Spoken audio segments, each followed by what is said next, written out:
Hello, everyone. You are listening to Those Other Girls with Mallory and Friends. I am Mallory, and this is a podcast not like other podcasts. We don't just talk about culture, we change culture. I am super excited about this episode. It is highly anticipated. Our guest today is someone who is going to be talking about a topic that I knew, like, really quick background, you guys. Like, I remember when Roe overturned, and I remember thinking, this is great, yay. And then I'm thinking, okay, pills are going to be next. Like, exciting that we got this, but pills are going to be next. And I listened to this podcast. It was actually by NPR, I'm pretty sure. And they investigated some of these websites that are selling the pills. And these are like, this is a liberal program. And they were talking about how, like, some of the sites, they investigated like 7 different sites, and 5 of those sites were owned by the same person in, like, Russia. So all that to say, I knew this was going to be a topic that we would need to be discussing. I had no idea, like, between then and now, for example, CVS and Walgreens, the issue going there. I had no idea it would get to this extent, but I really, really wanted someone to come on that could talk a little bit about it. That's kind of pretty much in the system, that knows, that is seeing things happening, that is well versed on kind of the medical side of that too. So I'm really excited to have Kim on today, and she is the nurse manager at Palmetto Women's Center. And for those that don't know, Palmetto Women's Center is a pregnancy resource center in Rock Hill. They are pretty much the last stop before people get to Charlotte. So, and Charlotte, as you guys know, has the biggest abortion facility in the Southeast. We've talked about that before. So this center is very, very important. It's big. It's beautiful. They do a lot of great work. Anyway, let's just get into this. Kim, thank you so much for coming on. Can you give us a little bit of your medical background? Tell us a little bit about yourself. Yes. Hi. Nice to see you. So I've been a nurse. I went to school later in life. I was a cardiac rehab nurse for 6 years. And then I was a nurse for 1 year. And then through COVID, when all that happened, my job at the hospital was, ended. We were on furlough, and then it was ended. And then I volunteer at Palmetto Women's Center, and they needed nurses. And so I applied for the nurse job, and I got it. So I've been there almost 3 years. Nice. That's great. I just also want to point out, you guys, I think at this point, most pregnancy resource centers, I will say not all, they do have certified nurses on staff. And that's huge. Yeah. That is something that, Planned Parenthood and the escorts, all of them always talk about. There's nobody there that's qualified. Yes, there are people. And Kim is the perfect example. She is a nurse that is on staff and that is ready and willing to help women. Yeah. So, what made you want to start working at Palmetto Women's Center? Well, I was going to start volunteering. I'd heard about it through the community that they needed nurses to volunteer. So I had signed up to volunteer, and then COVID hit. So that wasn't going to happen. And so when my hospital job ended, I thought, well, I'll have plenty of time to volunteer. So I reached out to volunteer probably mid the summer of 2020. And then they said that'd be great, and then they offered me a job. And so, because I've always been pro-life, and so it just seemed like a good fit, and I love it. Yeah, that's really cool. So what made you be pro-life? Was there like a moment, or had you kind of just always been this? I've just always been pro-life. I think growing up with my family and going to church, it was just always, we're pro-life. And of course, as I got older, I realized what that was, and I've always been pro-life. I just feel life is important at any stage. Yeah. Well, that's great. So, let's see. I want to ask you a couple questions. So I asked you guys listening. I asked you guys what are some questions.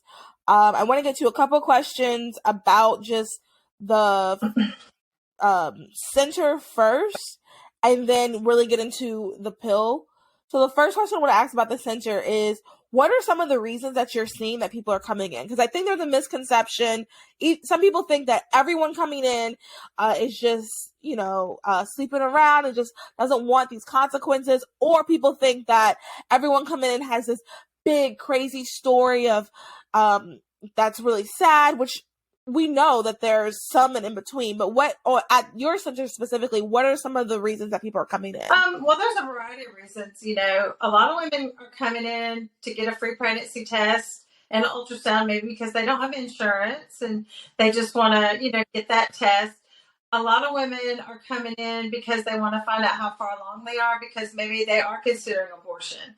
And so that's a way to find out, am I pregnant, and find out how far along they are if they do an ultrasound. And so there's a lot of reasons why women come, but mostly they think they're pregnant and they take tests at home, but they want to come and have it confirmed by, positive test and then an ultrasound. Okay. And I just thought of this question. So on the sidewalk in Charlotte, we sometimes see people coming from like Texas, even Louisiana. I'm trying to think of some of the other license plates. Georgia. Do you guys sometimes get those people coming in too, or is it typically like South Carolina, North Carolina people? It's South and North Carolina. I would say now we do get a lot of college students, who are, yeah. But we just get mostly, I would say, local people. I mean, in an hour maybe. I mean, that's okay. The records of that. But from what I'm seeing, I don't see anybody traveling, long distances to come see us. Okay. Well, yeah, that makes sense. I was also thinking I don't know how we would do this. This is just me thinking out loud since we're on the topic. But if people are coming to get the abortion, if there was a way they could stop, have a stop at the center. But anyway, that's a whole nother conversation. But I was just curious if people ever stop. Yeah, they come to see us knowing they're going to have an abortion in Charlotte. But they have to come. They want to find out how far along they are, because that depends on how much their abortion is going to cost. Okay. So a lot of them will come just to find out how far along am I, because a lot of them don't know. Okay. And what are the age ranges are you thinking usually come through there? You think, everybody has an image in their head, but we have teenagers to 30s and 40s. I mean, it's a wide range. If you can get pregnant, we're going to see, that age group. Yeah. Okay. Well, I want to get into main reason why you're here is to talk to abortion pill and abortion pill reversal. And before I get to the questions that you guys submitted, I want to just talk about really quick. There are different types of abortions. I was going to go over all of them, but I don't think that's really pertinent because I think we'll just do separate episodes for that. But I want to talk. So we're going to be talking about abortion pill, what people can take. And this is something that if you've seen Unplanned, in the movie, Abby Johnson takes it.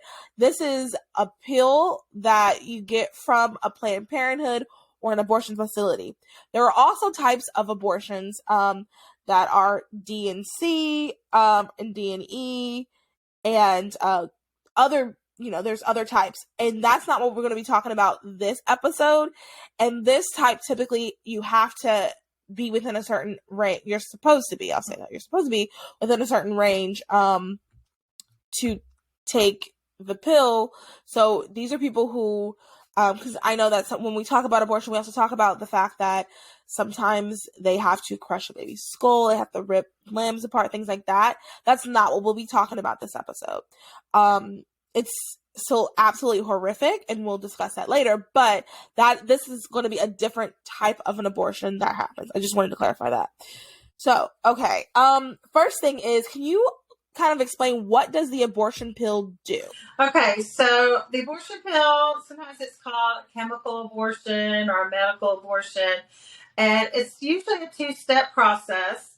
So, somebody would go in, get, the doctor, let's just say they're just getting a pill. We won't say how they're getting it. We'll just tell you how it works. The first pill is called mifepristone, and what that does is it stops and it blocks progesterone from being produced in a pregnant woman's body, which that is a normal hormone, progesterone, that's produced when you're pregnant. if women don't have progesterone, they'll miscarry. But what mifepristone does, it on purpose blocks that action of progesterone. So what that happens then is the baby basically dies because you're starving the baby of what it needs to survive.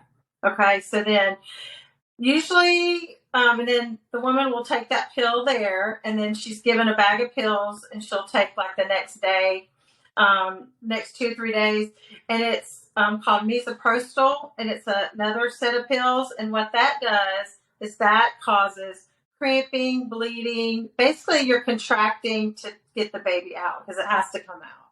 So you're expelling the baby. You never know when that's going to happen. You don't know how you're going to do, but you're doing this at your home. And, that's a lot of things. Scary. Yeah. And you may see some women, see their baby. Some don't want to see it, but it has to come out. So, that's the basics of what it is. So just to clarify and kind of to simplify it, so this is an episode, you guys, that I really want you guys to share with people, and it's also like a teaching episode. So to kind of layman's terms, the first pill, it kills the baby, and then the second pill expels the baby. And okay, so you said that, so in between, so after you take the first pill, how long do you take the second pill? How long after that? It's usually taken at home between 6 and 40 hours. It just depends on the doctor, the directions. It may depend on how far along you are. That's just up to when they give you the directions what to do. But it's usually usually. Everything. And then, so then, in between that time, you have no idea when, but the baby will come out. Take the second set of pills, which causes. Okay.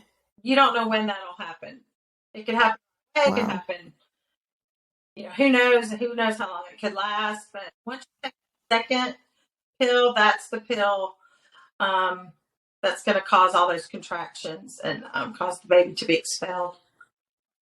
Okay. I had another question that it wasn't written down. I can't remember it, but I'll get back to it hopefully. So do you know the percentage of abortions that are from the pill? There's not an exact number. It's an estimate, and they say about a little over half of abortions in America are by. Okay.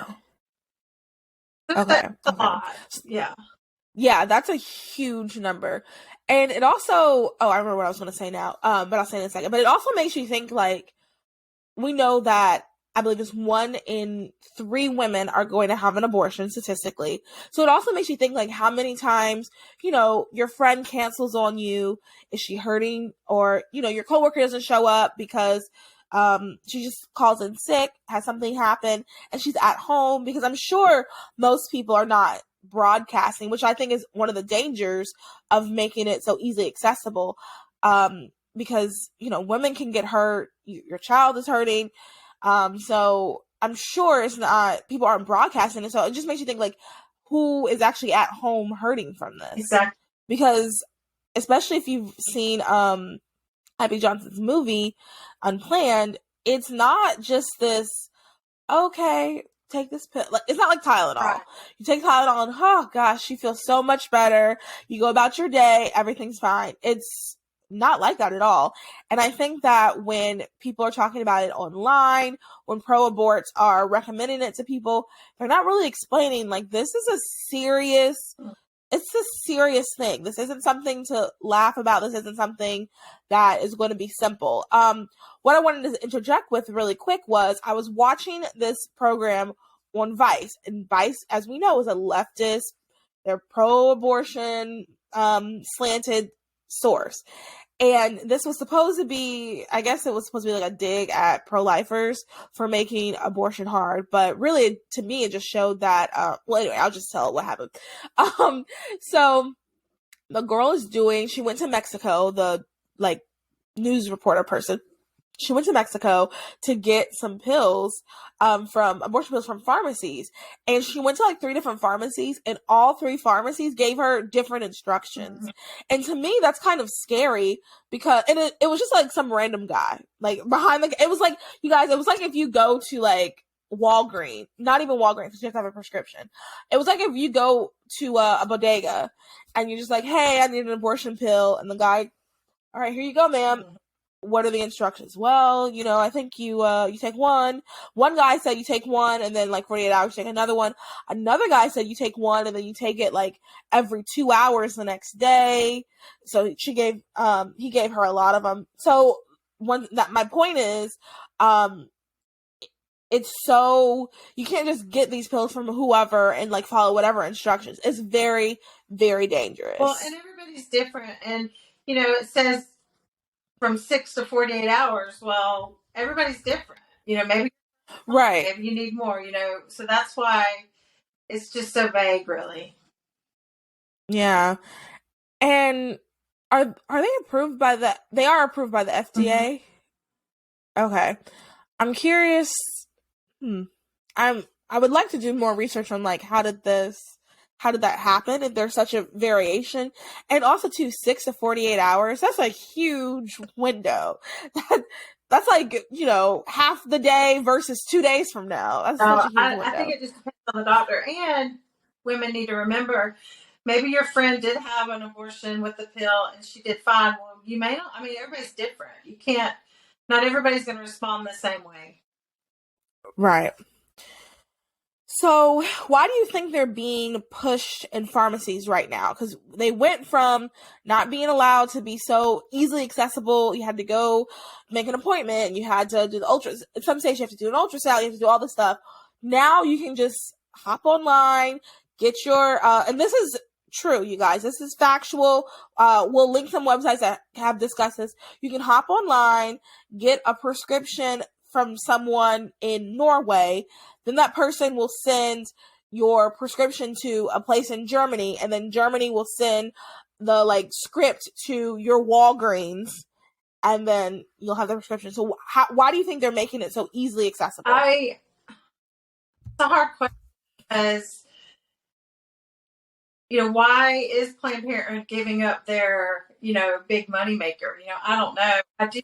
Yeah. We just have a culture that doesn't value life, and that's the bottom line. I think we just have a culture that wants to do what it wants to do, and we don't care about life, so nobody cares. And I'm sure the farmers are making money, but I think it's just our culture. Okay, yeah. Because for the life of me, I just don't understand, because the people who are in charge know. I will say some of the escorts, I can fathom that they might not know that how terrible it is, what such a terrible idea this is. I can fathom that because they're already being lied to. They're not, but the people high up, they know. FDA that's approving it, they know. So I just don't understand how something so dangerous, whether you are listening to this and you're pro-life or pro-choice or pro-abortion, you have to understand, like, making it so easily accessible is going to be dangerous. Yeah. It's also going to be dangerous because people, I mentioned it earlier, people are also not going to tell anyone. In my head, I'm just imagining girls going, because they're like, oh, this is going to be so much easier. I don't have to tell anybody. So they're doing it, and then, they're taking it, and people are wondering, oh, why didn't she come to the party? And unfortunately, Mary Sue is like bleeding out in her bathroom because of a complication. Yeah. And I'm like, they have to know that that's a possibility. Yeah. But they still... Yeah. Okay. So, what are some of the dangers? We've kind of already talked about this, but is there any other dangers that you're thinking of about buying them online? Yes. Okay, so the abortion pill is up to 10 weeks. That is if a woman knows her last minute period. What if, these women, they get a positive test. What if the test is wrong? What if they're having a miscarriage? What if the baby is ectopic? What if it's not dangerous? What if they're further along than 10 weeks? There's so many reasons. What if they have an underlying health problem? What if they have an undiagnosed STD, STI? And they do that. I mean, there's so many things that could go wrong with making it so easy to get these pills. Yeah. I didn't even think of the fact, well, kind of like what you said, the ectopic pregnancy. Because if you have an ectopic pregnancy, you need to have the baby removed Right. immediately. And taking a pill, those pills are not going to help. Right. The abortion pill is not going to change that. You're still going to be pregnant. It's just going to be in another place. And you may think you're okay, and then it could be a life-threatening situation. Yeah. Wow. And I think that, once again, I just don't understand why this didn't cross the powers that be's mind. I guess it did cross their minds, they just didn't care. Okay, so we've talked about the abortion pill, and I think everybody, we kind of get the gist of it. We understand what it does, we understand how dangerous it is, we understand, unfortunately, the easy accessibility. So let's talk about someone has taken the first pill that is pronounced. I can't pronounce it. Can you pronounce it for me? Yes, that word. And they have decided it's within the 6 to 48 hours that they're supposed to take the other one. They have decided, you know what, I have made a huge mistake, I should not have done this. There is now something that can be done. Can you talk a little bit about the abortion pill reversal? Yes. So the abortion pill reversal, people can research different, who figured it all out. But basically, the abortion pill reversal is progesterone. So if a woman has taken that first pill and she immediately changes her mind, or she realizes I made a mistake, there is a number called the abortion pill reversal hotline number. Okay, and that phone number is on that website, abortionpillreversal.com. But I can tell. I will link all of this, everybody. Don't worry, I will link it. So it's called APR hotline number. So she can call this APR hotline number that she can call anytime, 24/7, and a nurse will answer her phone call, find out where she lives, just ask all the important questions, and then she will find a pregnancy center that's in network to do these reversals and try to get her connected with that pregnancy center. And then usually, it's in her area. She'll go to the pregnancy center. She'll have a pregnancy test and an ultrasound to confirm, what's going on. And then she'll be given progesterone as directed by the medical director. And progesterone is a very safe medication. It's been around for over 50 years. Doctors use it all the time in pregnancy. Sometimes women who miscarry a lot maybe may need more progesterone. So it's very safe. And so they're given that medication, and I want to say the number, the sooner the better. 72 hours is kind of like a cutoff, but even if a woman has been longer than 72 hours, she's still encouraged to call that number because you never know. Yeah. It has to be before she takes that second pill that causes the cramping. Okay. I'm glad you also mentioned that it's just progesterone. I could not say that word. I'll just call it progest. It is really good that you mentioned that, because I've actually had someone say, when I was like recommending it to somebody, I had an escort say, "Oh, it's not FDA approved. It's just this horrible. Don't do it. Don't do it." And another person who actually asked the question, she said that had happened to her too. That someone told her it's not FDA approved. You shouldn't recommend it. Blah blah blah. And I'm glad that you talked about how it's just it's common. And I actually know someone who had to take some just because she went to a fertility doctor and they recommended more for her. So I'm really glad that we got to the bottom of what is it exactly. So anyone listening, if someone says that to you, it's a common thing, and people take it all the time. Right. So that's great. Do you know the success rate, between when someone takes it? What's kind of the success rate? Well, a lot of the research is showing, things change, but right now it's about 64 to 68% effective. Oh, that's good. Pregnancy. And even where I work, there have been several reversals with babies being born. So nice. That's good. It doesn't work, but they tried. But sometimes it does. And if you go to that website, you'll see some amazing stories. Nice. 60 something is a really, so in my head, I was thinking, to be honest, the first time I heard of this, I was like, that sounds really far-fetched. Maybe 30 something percent. And like you said, like the more I'm like six, that's a really good number. That's a really good number. Yeah, it really is. Okay, let's see. How we already talked about how long. And so can you remind us one more time, like how do you get this pill? The progesterone? You Yes. get it from, now most pregnancy centers, I only know what ours does, so I can only, but usually this pregnancy center will give it to the patient free, a week's worth for free. And then she'll usually follow up with her insurance, and then get in with a doctor, and then, things will start going from there. But yeah, I know our center, we provide it free for a week. Okay, good. So it's easily accessible, pretty much. Easily accessible. That was another question. Someone was asking, like, how accessible is it if they need it immediately? And it sounds like all you do, call the number, they'll connect you with the PRC, and they'll immediately try to get it to you right away. It's a prescription, but, we have, medical director oversight. So, I mean, that's how we get it. We don't just give it out. It's still... Right. But, with the oversight of a medical director, different pregnancy resource centers have signed up. And so we have to go through a lot of protocols. You don't just show up and get, ask for, it's a big process. There's a lot of things we want to make sure the patient's safe, but it's really a neat, thorough process. And that's good too. That is also reassuring that you guys aren't, someone comes up and says, I need progesterone. And then you're like, oh, here are some pills. That's very, very, I mean, we are a medical facility. We are medical professionals, and we work very professionally. That's good. Because, one of the arguments people say, oh, these aren't real facilities. They're not, nobody there is actually medically, yeah, that's good. And that's great. About a year and a half ago, we had someone on the podcast. Everybody's listening to this episode. I think it's episode 115, Behind the Scenes of Planned Parenthood. And our guests worked for Planned Parenthood and told us that there were times where she was just supposed to be admin. They would ask her to go to the back and do an ultrasound. She's not certified for any of that stuff.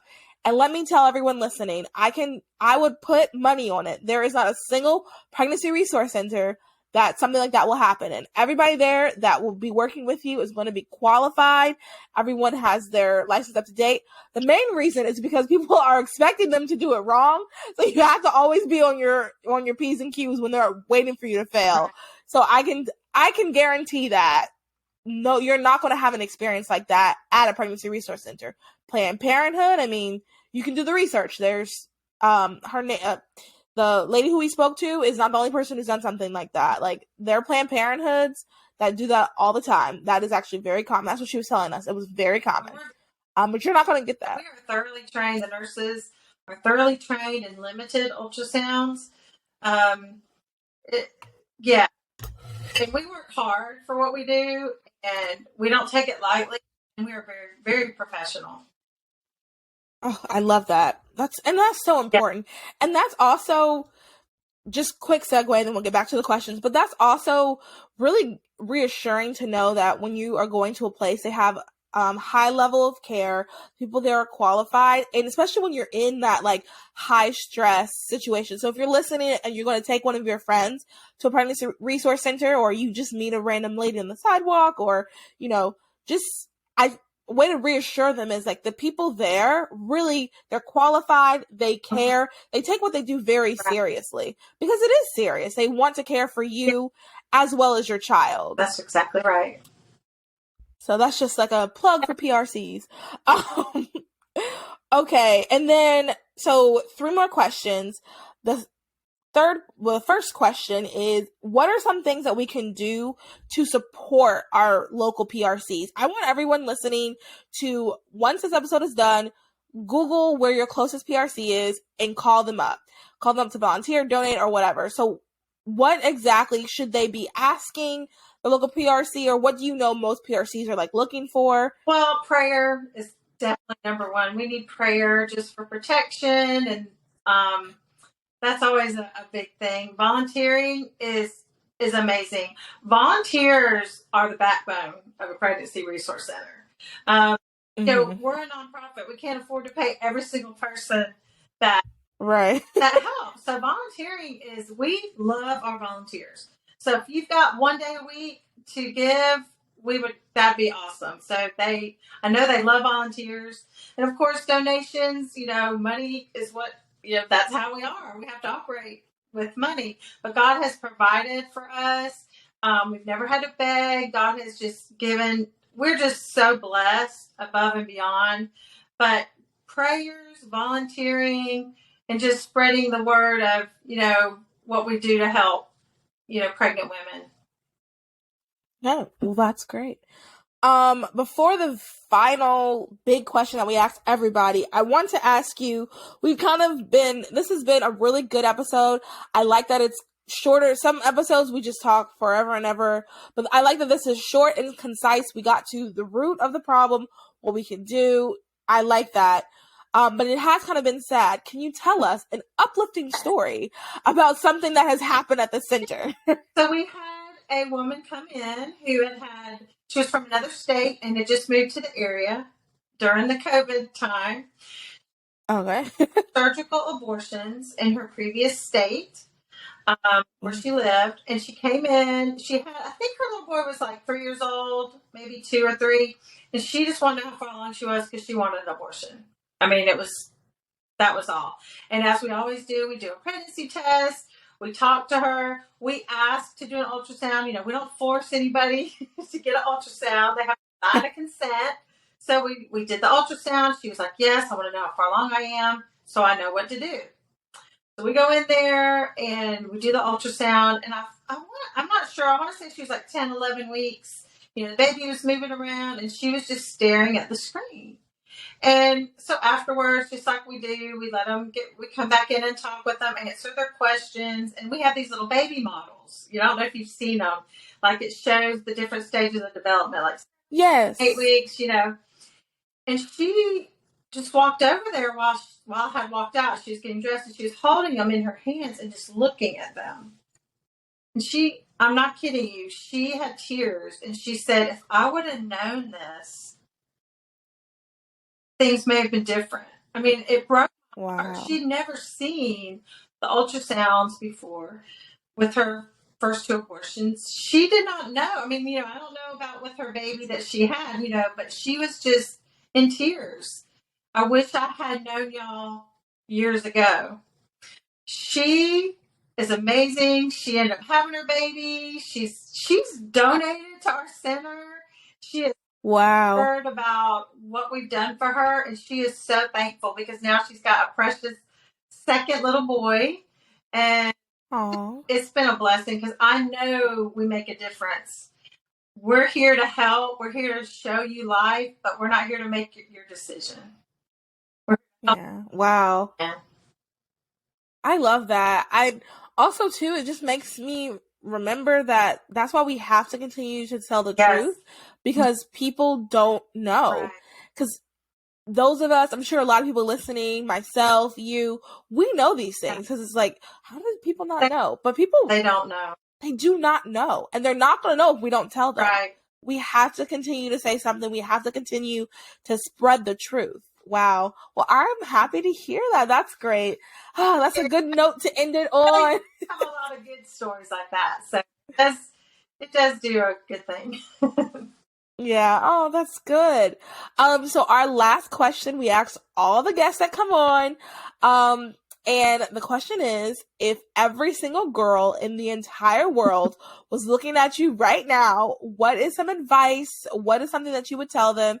And it doesn't have to be abortion related. It can be, or it could even be, like someone said, to just be kind to people, something like that. Anything that you want to say. Well, I will say, and this could apply to abortion, it could apply to anything. And it's a saying that I heard about a year ago, actually, and I wrote it down because it was so neat. It said, don't make a permanent decision based on temporary circumstances, which a lot of people have heard that. But, I'm 55 years old. I know that life can look really bleak, but then in a year it can turn around, and things can turn around in a minute. You know, Yeah. always have to be so bad. And I just think if girls would just think about, don't make a permanent decision with something that's gonna change. Yeah. So, wow. You know. No, that's good. And I think if we all just take a second to like think about that, because you're right, heard that 1,000 times, like, yeah, of course. Yeah. But if you take a second to think about that and like actually apply that in every decision you're making, I think not just abortion, like you said, but we can make a huge, like, we can avoid so many mistakes. Because I know I have struggled with that. Like, sometimes I'll be upset about something and I'll make this split decision and then realize, you know what, that was not smart of me. We all do it. But yeah. Thank you so much. This was a fantastic episode. Abortionpillreversal.com. Is there any other websites or resources that you would recommend? That one is amazing. Abortionpillreversal.com. It has the hotline number, which 877-558-0333. It's on there. That's really a very good resource for anything you need to know about the abortion pill reversal. Okay. Thank you. And thanks everybody for listening. If you enjoyed this episode, please make sure you subscribe to whatever platform you're listening on. Also to leave a comment. Let us know if you have any more questions on this topic, because this is going to be an ongoing conversation that we're going to have on the podcast throughout the year. This is just the first one that we're having specifically on this topic. I do want this to be an ongoing conversation because I want us to continue to talk about this, to continue to be the truth. So if you have more questions, you can leave a comment. If there's anything that you know that you want to add to the conversation, leave that as well. And if you enjoyed the episode, please make sure you rate, review, subscribe, however you're listening. If you're listening on Apple Podcasts, please leave a review, a 5-star review actually is recommended. And then just write a quick little, this was good and informative. And this is a really good episode to have in your, just linked on your notes app.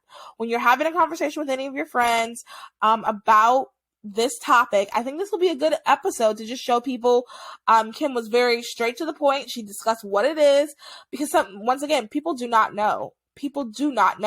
So yeah, everybody, thank you so much for listening, and everybody have a good day, whenever you're listening. Bye, everybody. Bye.